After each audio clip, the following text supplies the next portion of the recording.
What's up? I'm Cotton. Thank you for clicking on my video. This is Cotton Talks, where I talk about all sorts of things, including like the haunted forest. That was super scary not that long ago. I have not been back to visit the haunted forest, and I'm working up the courage on going back because that footage with the orbs was creepy. This video is not going to be about that though. If you are new to my channel, I'm so glad you decided to click on this video. And if you're a returning subscriber, I'm so glad you're here. I am a huge fan of American Horror Story. I love that show. If you guys remember Freakshow, there was a thing about Edward Mordrake. So I decided to look into it. And I found out some interesting things. And I also remembered something that one of my professors taught me. And that came into play into this.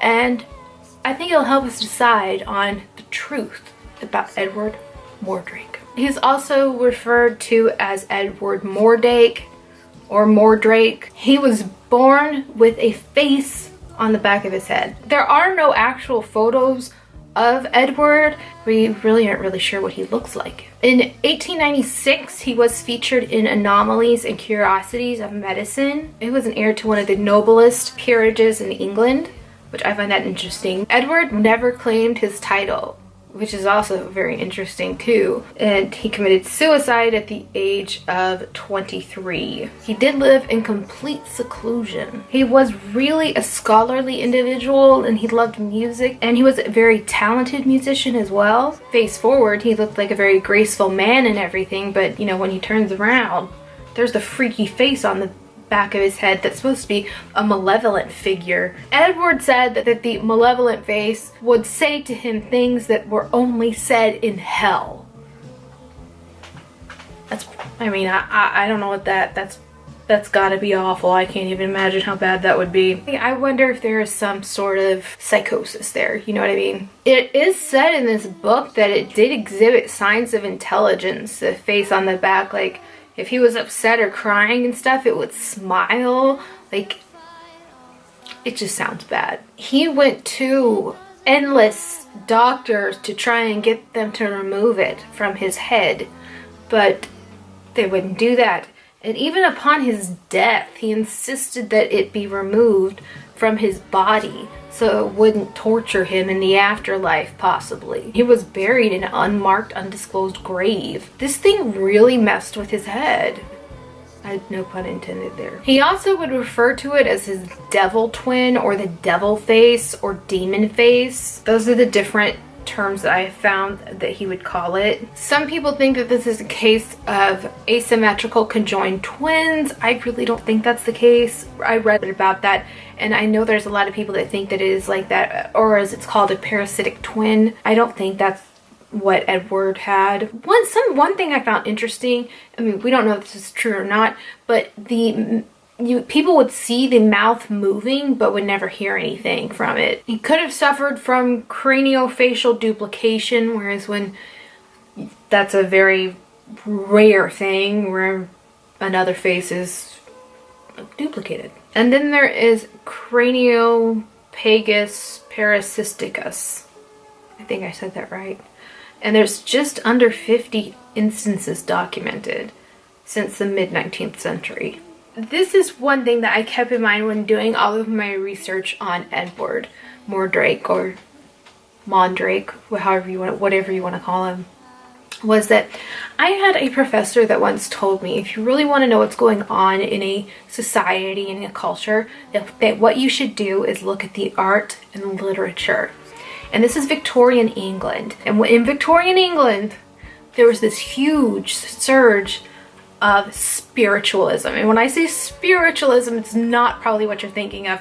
It's seances, it's tarot cards, mediums, among a bunch of other things like that were very, very popular at this time. Also, don't forget Penny Dreadfuls, and I'm not talking about the series, I'm talking about the actual books that people would run out and get at the time. So I think that this story was probably elaborated more with the ghoulish side because of that time, because horror was really starting to take hold in Victorian England at the time. I mean, we have Mary Shelley's Frankenstein is out of that era. There's so many, really a beginning of a lot of those stories is during this time. And I find that very, very interesting. And like I said, my professor always told me, if you're interested in what's really going on, check out the art, check out the literature, and you'll know. And I do think there's a lot of elaboration that went into this. I really don't think that he was hearing voices from the devil. I think a lot of this was possibly made up. Nobody has really any proof. We don't even know what he looked like. The photo that I did find is actually from Germany, and it's not even really based on Edward. It's very strange. I personally think the truth behind the story is that Edward was mentally ill, and there wasn't any treatment for what he had, and his condition just made it worse, and sadly he committed suicide at the age of 23.